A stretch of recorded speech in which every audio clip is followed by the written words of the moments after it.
Hi everyone, Gray Power 60 here. My last video of 2023. I'm looking forward to a new 2024, a renewal for me. Change, lots of changes, and lots of reflection, and I'm still coming up with a word for 2024. So when I start my year, I like to have a word that'll carry me through the year that will inspire me, as 2023 was supposed to do. 2023 was a very, very difficult year for me and for my mom. And there was a lot of things leading up to Mom's passing that gave me guilt because I couldn't do it, because I couldn't do the things that I wasn't trained for, and to keep her healthy, happy, and safe. Okay, so let's not get into that. I'm going to put a little film in here of Mom coming home. Now, I've shown you bits of it, but when Mom was in hospital, and after she passed, and the period of time before her cremation, and I brought her urn home, I cried a lot. And I don't want to be teary now, because the oddest thing happened. When I brought Mom home last Friday before Christmas, when I brought her home, it was like a weight was lifted and she was home. I can't describe it. It's weird. I felt like I could smile again. I felt like she is okay. And I spoke to my daughter about it, and I said, you know, that's so weird. When Mom was not home, and when she was at the funeral home at the cemetery, and, you know, getting prepared and so on, and before that, when she was in hospital, there was something missing. Something I couldn't sleep. I couldn't eat. I couldn't get my head around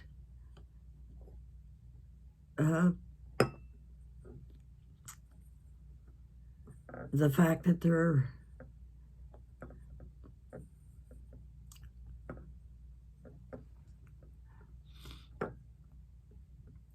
wasn't going to be a miracle. And like I'm doing now, I cried a lot.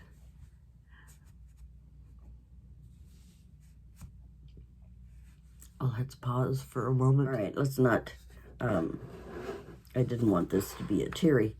When I brought Mom home, it was the weirdest feeling. I felt relief. I felt comfort.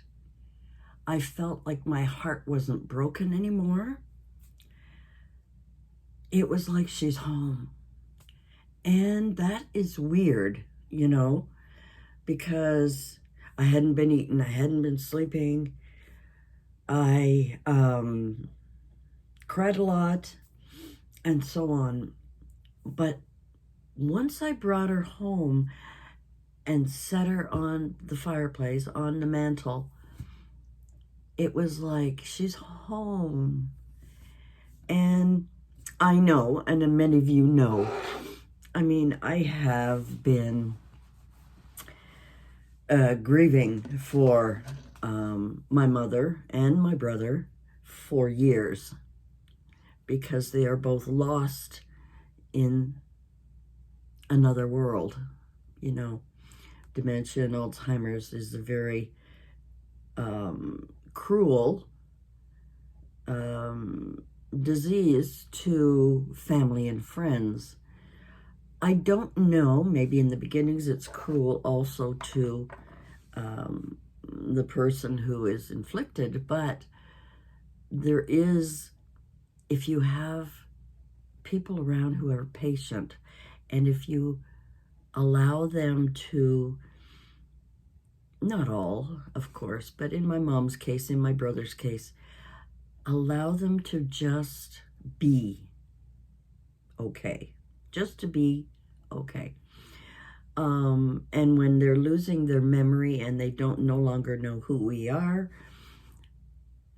you go through a grieving period while they're still alive. And I think I grieved for so long that the initial shock of Mom's passing was, I was dumbfounded, to be honest with you, as, you know, she laid in the hospital bed, and they had straightened her and made her pretty and put her blanket, you know, to her chin and had her head straight, and she was sleeping forever. And she also had, the nurse was sweet, put her baby doll in her arms. And so when I first discovered, I was there earlier, and I don't know if I told this story in another video. I was there earlier. I had planned on spending the night, and my phone needed charging. And now I could have asked the nurses, but something inside of me said, you have to go home. You have to grab something to eat, and you have to get your charger. I have a portable charger, and rush right back. And I think it would have taken me about half an hour from the hospital to home and back, maybe 45 minutes.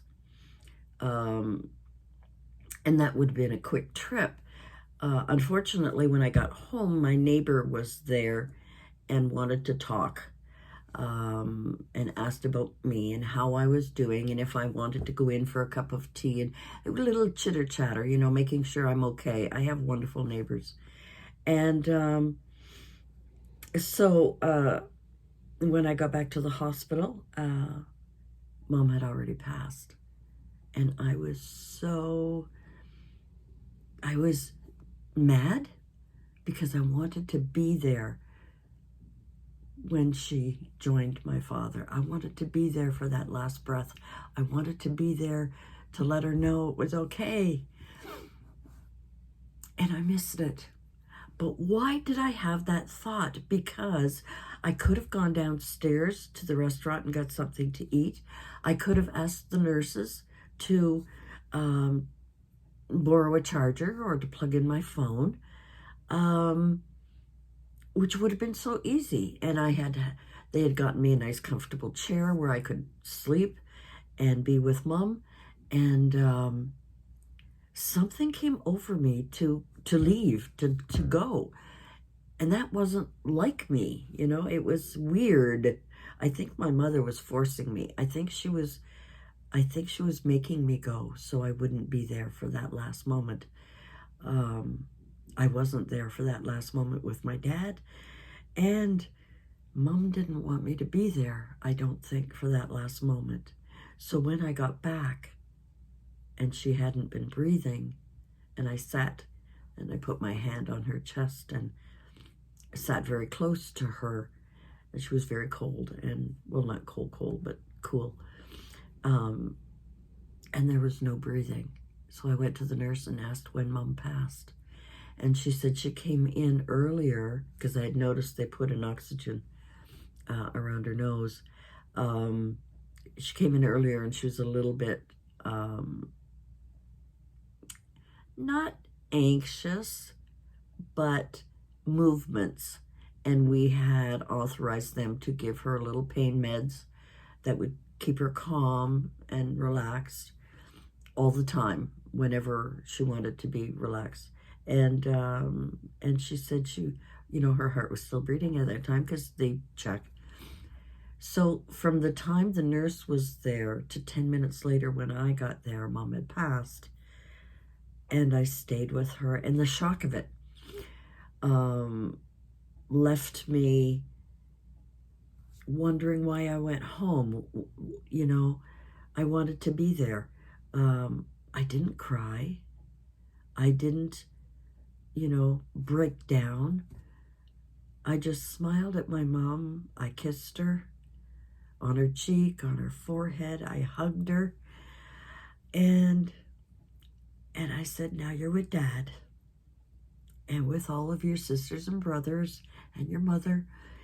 And yeah, so I remained cold. It would have appeared to be cold. It may have been a little bit of shock, I suppose. But believe me, on the way home, I cried. I stayed with Mom for a while, and then the doctor came in. Now, there's a doctor that comes in. There's protocol. The nurse has to call a doctor, and the doctor has to come in when someone passes away to confirm it and, sign off or whatever they do. And so that was then. And for about 3 days, I couldn't sleep. I couldn't eat. I cried.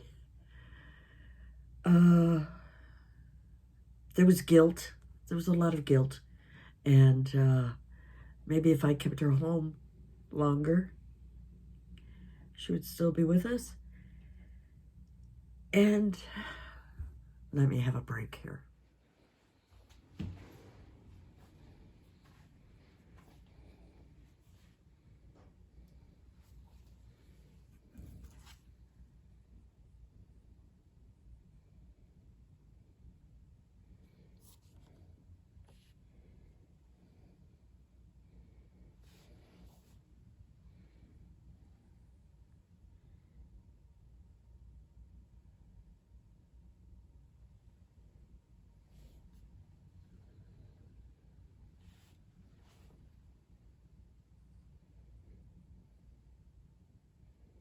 So I'm having a cup of tea today. I have done absolutely nothing around the house, nothing, except for placing Mom in the living room where she loved to be. And I didn't clean anything. I had brought boxes up from downstairs for Christmas. I had planned on doing Christmas stuff. I had planned on doing some crafts. I had planned on doing lots of things, sharing with you. My heart wasn't in it, obviously. But I had boxes everywhere. And when we cleaned out my mom's room at the nursing home, I had 3 boxes and 2 suitcases, because I was bringing a suitcase of winter clothes so that when, I went to visit Mom in the winter over January, February, I was hoping she would have her nice warm clothes with her. So that is packed, and it's still there. It's still packed.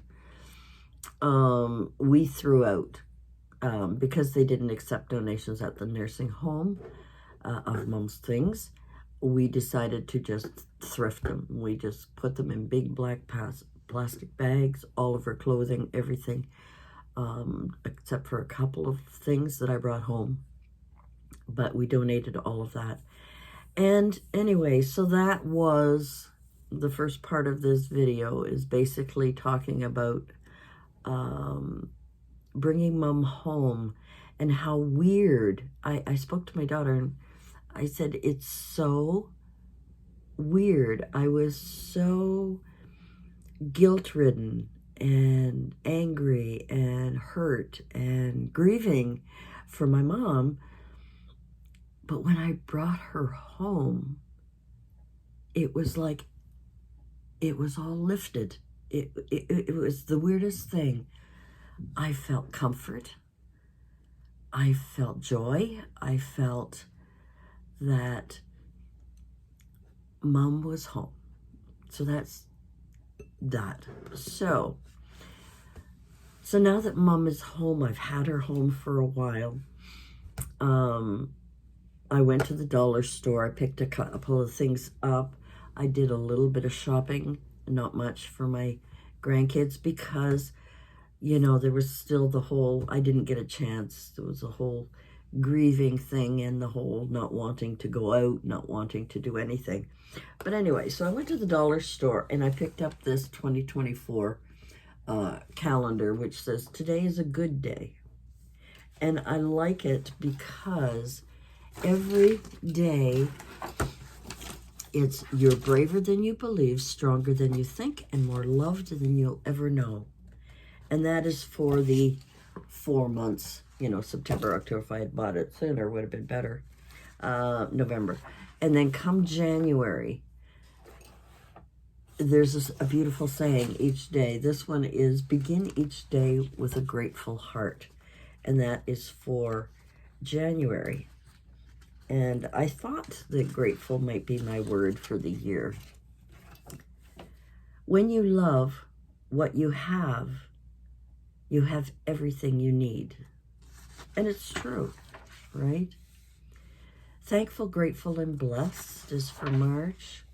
Have courage and be kind. Very, very uplifting calendar for me. Blessed is another one for May. Family is family where life begins and love never ends. And then it goes on. Love the moment, which is true. We need to love the moment. I'm just going through these. I'm sorry. I'm just going to make it longer. You are braver. Oh, here goes that same one. Then love the little things. Love the little things. That's October, which is Mom's birthday. Thankful, grateful, and blessed. I think we're repeating ourselves here. And then Merry Christmas for December. So I have this up. You are braver than you believe, stronger than you think. Got a lottery ticket, which is stupid, but I do that on occasion. Now, where did I put the, here it is. The nail goes in the wall. I'm putting it up. Great. Great, great, great. Somewhere in here. On the floor is my... Okay, let's put it back up.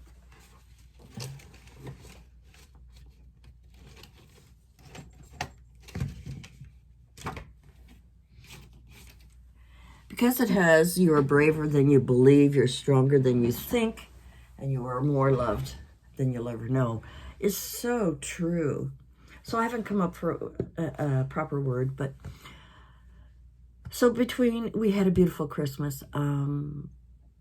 I think it was one of the more beautiful.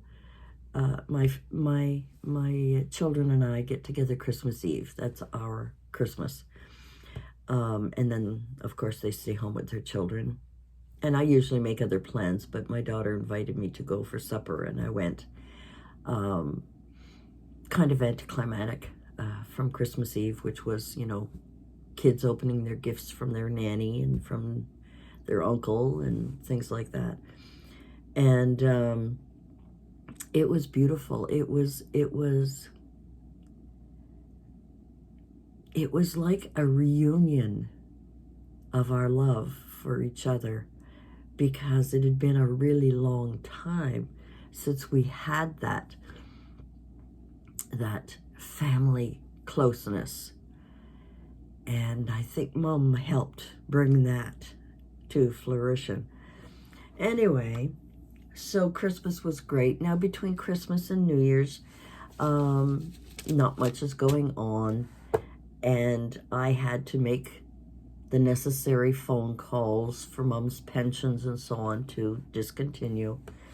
And they're going to be sending me the paperwork that I have to send, death certificate and so on. So I got all of that business of death and dying and what you have to do and what you don't have to do. And, you know, I don't know what it's like in the States, but here in Canada we have, you know, depending on what your pensions are, some people just get their Canada Pension Plan and their old age security once they reach 65. But if you have a pension with work, if you have a survivors like my mom did with my dad, and she also had a survivors with David. So there was a lot of places to call and, you know, discuss what I need to do, how I need to do it. Funeral arrangements have been made. Most of it is paid for. Not all of it. It's still quite expensive, but that's okay. Mom paid for quite a bit of it. And so we're going to have a celebration of life. Mom's going to stay home with me until the spring. And we were thinking appropriately that the 10th of May would be the date that we want to have a celebration of life for my mom. It's 2 days before Mother's Day. I mean, we could have it after, but I just think before would also give, you know, those who want to celebrate her life with us will still have, you know, a couple of days to spend with their own moms. And, you know, that was important to me. So I think the 10th of May is the perfect day for Mom. And yeah, so that's all of that part of my life, with Mom being home and me feeling her presence, her comfort, and her love. So that is that. So let's go move on to what my plan is for the new year for my channel. I had considered dropping it completely, gutting out. This is my going crazy phase, getting rid of absolutely every single piece of craft supplies, tools, everything, paper, whatever. I was totally going to eliminate absolutely everything in my room, donate it all, get rid of it, maybe sell little $10 boxes of craft goodies. That was my first instinct after I got Mom home and I started looking around the house. I haven't vacuumed, I haven't dusted. I barely do the kitchen, which is something that I hate because I hate going to bed with anything in the sink. I like my counters all clean. I got that little dishwasher. You know, that's one thing I loved is my clean kitchen before I went to bed. I haven't cleaned the bathroom. You know, I used to once a week, actually more often with Mom here, scrub down the toilet area and the sinks and so on. You know, because she had accidents, and, you know, we got to make sure everything is nice and germ-free. So, yeah, I kind of let everything go. There were boxes in the living room. There was boxes in the hall.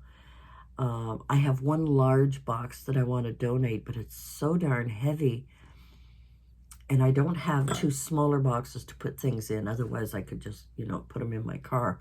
But they've been sitting there for 2 months, maybe more. And, you know, it's about time. So the other day I was watching Cass from Clutterbug. And she gave one of, I think, one of her best videos as a viewer for me. I can't remember the name of it, but I think it was like 24 things to declutter or something to that effect. And even though these are things I already knew, you probably know, the fact that it's all into one, and it's like she gave permission to get rid of things that we've been holding on to. I have a drawer in my bedroom full of scarves. These are scarves that my mom, I mean, at the time it was popular to wear, ladies wearing a pretty scarf around your neck with a nice pin. That was quite popular. I used to wear that to work. It's a big drawer full, not just what I had, which was only maybe 3 or 4, but Mom had tons. My mom was very articulate, I guess, or no, articulate in how she dressed. And she was very, very well dressed. And she never bought anything from a cheap store. Mom's clothing were always well made and well, you know. So that's something I have to get rid of and stop feeling guilty about. I've got things of Mom's that my children don't want, I don't want. Maybe someday my grandchildren might want to research our ancestry. I don't know. So my uncle had tons of stuff. Mom has tons of stuff. I had things, photographs, birth certificates, marriage certificates, baptismal certificates, all kinds of things like that. And they're sitting in a box, and I don't know what to do with it. I thought of sending it down to my cousins, but they're not interested either. So, I mean, the generations today are not quite as interested in their ancestry as we were. But I think it was because we were encouraged by our grandparents to know, and the stories they would tell about auntie this and uncle that and great grandpa this and great grandma that. And the stories they would tell were intriguing, and knowing the kind of people they were and things like that, because that comes down the line to us. And I am made up of some of those traits and some of those things that I inherited from my ancestors. But the kids today are not interested. And I was thinking, I have a pink trunk that was Mom's. I think it used to be brown. She painted it many, I think she even painted it when I was a little girl. I don't remember. And in there are some stories I've written. I was telling you I used to love to write stories and write in journals and write all kinds of things. And there are some things in there that I've kept. And I thought, maybe that trunk can be the ancestral burial place of paperwork. And not if, but when I pass away, everything is in that trunk. Everything that I think would show a little hint of our ancestry. So anyway, that was one thing. But I was so disheartened. I haven't done laundry in 3 months. How I managed it is because I got too much clothes. And wearing the same thing 3 days in a row. And hand washing a few things like my bras and hanging them up in the bathroom to dry so that I could have them for the next day. But I'm looking at the piles. I've got like tons. I know a lot of it is bedding. And I know a lot of it is like towels and bedding and things that are bulky, not necessarily clothing. So I have the task of sorting through, because there are some things of Mom's, and I'll probably separate those and donate those and wash them and then separate them and donate them. And things that are, raggedy or maybe I'd just prefer to throw away. I will do that. So I'm in a I'm not in a funk because after watching Cass's video, it's given me permission to let go of things. It's giving me permission to donate the heck out of things. My son came here because I was having trouble with a DVD player and I need a special plug. I think I can get it at the dollar store. I never went because I don't watch TV. TV has not been on since Mom went in the hospital, since Mom left. I mean, like I said in another video, I think 3 hours maybe. I haven't even had it on in, gosh, I don't know how long. I didn't watch any Christmas movies. I didn't do any of those things. So the living room was tidied up, but a lot of stuff. And of course, the things that I put on the balcony are in the corner where that trunk in is, where Mom's fireplace is. So there's an overwhelming need to pack it all in a box and get rid of it. Pack it all up and just goodbye. Don't deal with it anymore. But I know the big mistake is that if I get rid of absolutely everything in this room of crafts, I am going to want to be creative. And it may be watercolor, it may be journaling, it may be paper crafts, but I know that that's going to come back. It's just not here right now. I haven't got that creative juice right now. And because I had so much paperwork to do, and I've got it all piled up here in little piles, yeah, I have a lot to do, and yet I don't want to do any of it. So I'm going to do my best to pile up all the Christmas stuff and put it in one box.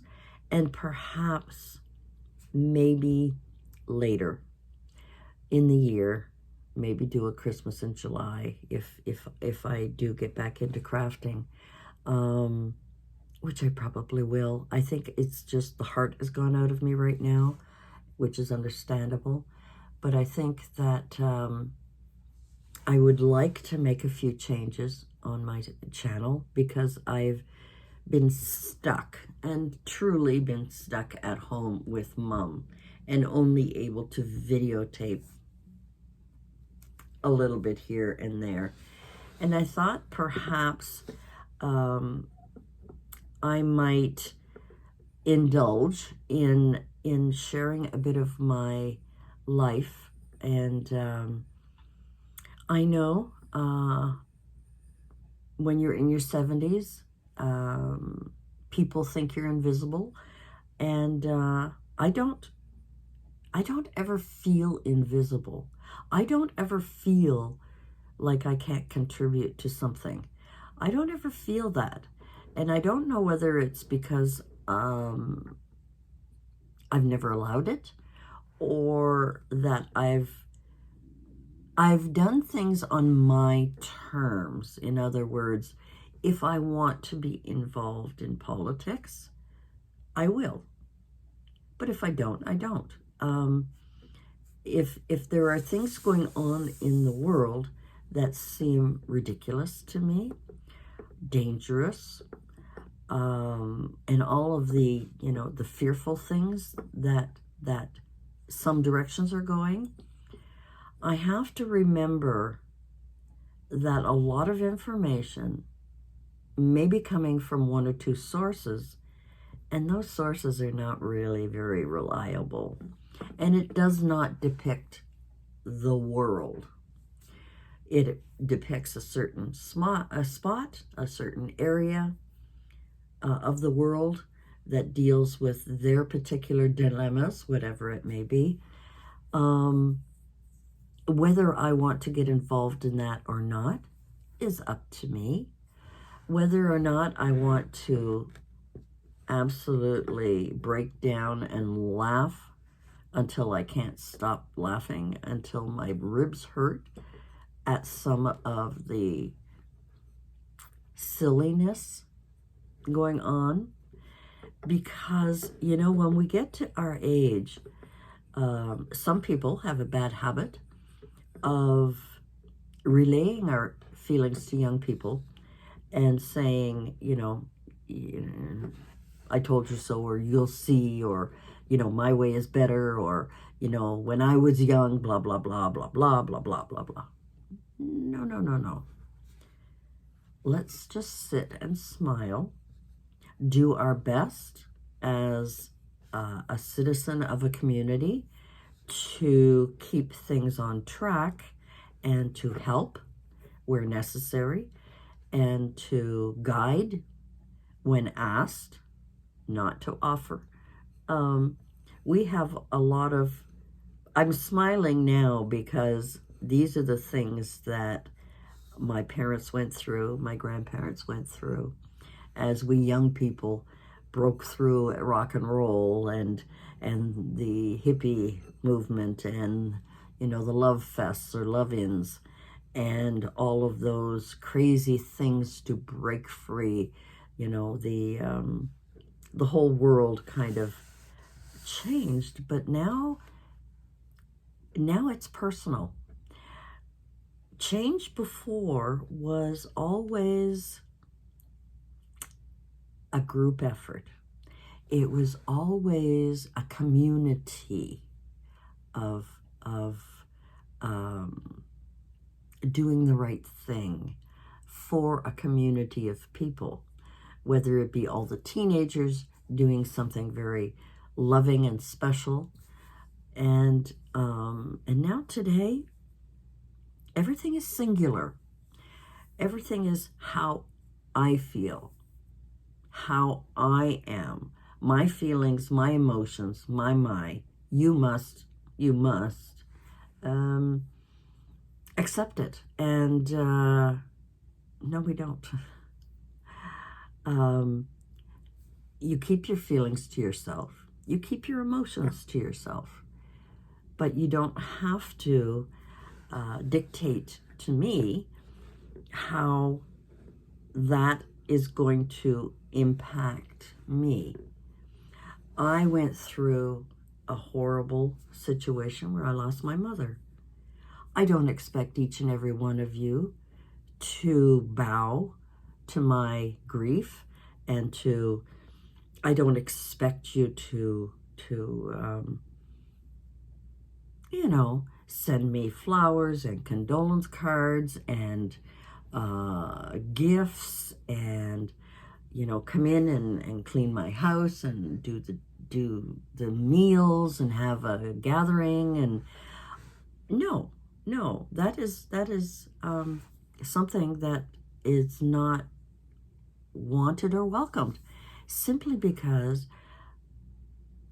sometimes people need to grieve alone. Some people need family around them. Some people take a long time to grieve. Grieving is a very personal thing.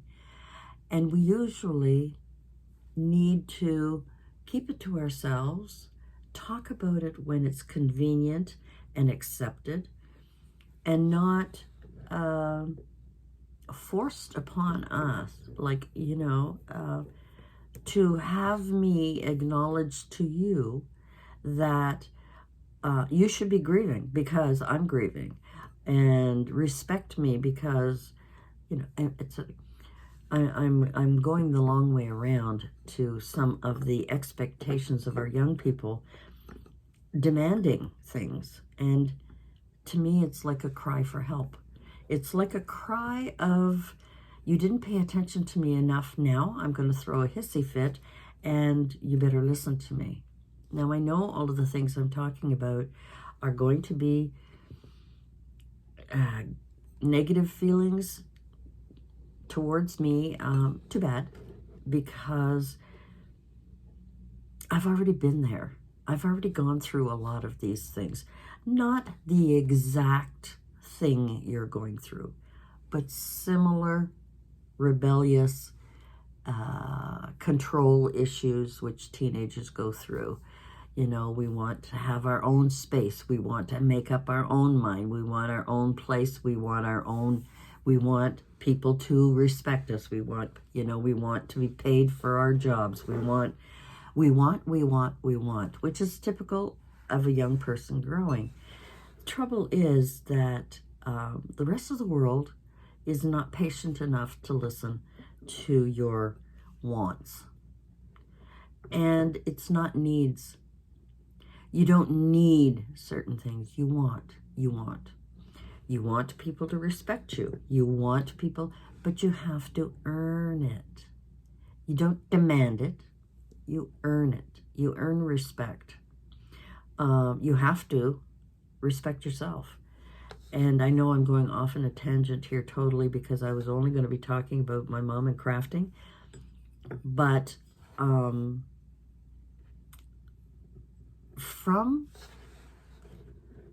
an outsider's point of view, I am, I'm no scholar, I'm no expert. I am a human being who has lived on this earth for 72 years. And I've seen a lot, I've done a lot, I've been through a lot. And a lot of it is very private, none of your business. And some of it I share constantly. But the direction of my channel was giving me sleepless nights, because I love crafting. I do love crafting, but I also love to talk about life. And I have done that on my channel, talking about looking after Mom, talking about different things like that, having a Tea With Me Tuesday, discussing the latest news, what's going on. There is an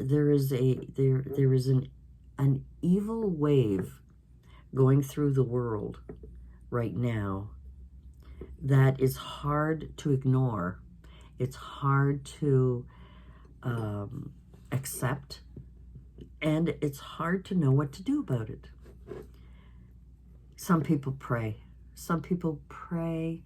They go to church. They look for answers, and the answer is in you. Each and every person. The answer is in you. Whether you allow the evil to take over your life, or whether you allow goodness and kindness and caring and loving to be your soul's goal, is what's important. So I may, and you may not enjoy it, but I may be doing more than just a Tea With Me Tuesday and talking about things that I am going through personally, that I need to go through, that I need to do, that I need to, whether it be a day trip, whether it be go away for a week on a holiday, whether it be whatever it is, a little car vlog, an outrageous, angry video about what's going on in the world, food prices and rents and some conspiracy theories which people laugh about. People laugh about them because, it's like listening to a medium tell you the predictions of the next year. You can believe some of it will come true, because they do, and some of it doesn't. They hit and miss. And if you believe that, that's great. So we are going through a time when we need to look into our hearts and not demand to have everyone see things the way you see things. The whole idea of conversation and debates is to listen to the other point of view and then give your point of view. Not rebuke the discussion, but to, someone has a discussion, now it's your turn to have a discussion.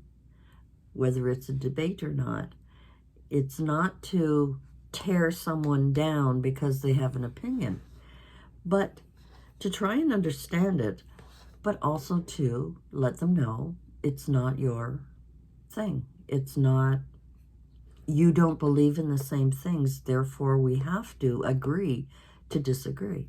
And that is kind of the things that I want to explore. And I may lose a lot of you in the process. My beautiful family who have subscribed to my channel. You may be interested for a while and then find it rather boring. It's not news-worthy. It's simple opinions, experiences, and possible solutions. And I have thought about this long and hard and realized that there are some things in life that are imitated, and there are some things in life that are taught, and there are some things in life that are created new. And some of the things that are created new can be quite fascinating or devastating. And as a community of humans, we need to make a decision as to what that is. So I'm going to have an opinionated channel, perhaps maybe just like a Tea With Me Tuesday. And discussions will be a little more controversial in that some things need to be spoken up about, some things need to be talked about, and some things need to be ridiculed and to be made redundant and impossible and all of those things. So that is what I am thinking for 2024. Now, these things may change because my moods change, because, you know, going through grief, you come up with some wonderful ideas and then suddenly you're crashed down, sleeping and crying for hours. So grief has its own way of dealing with each of us. Each of us has our own way of dealing with it. And I am dealing with it in the best way I can right now. And avoidance for a while was a biggie part of my home here, that I had envisioned. I had envisioned the bliss of my bedroom, the organized wonder of my craft room, my kitchen being spotless, junk being decluttered, and having a happy home. And in my closet, I have my rowing machine, which I love rowing machines. I love the overall.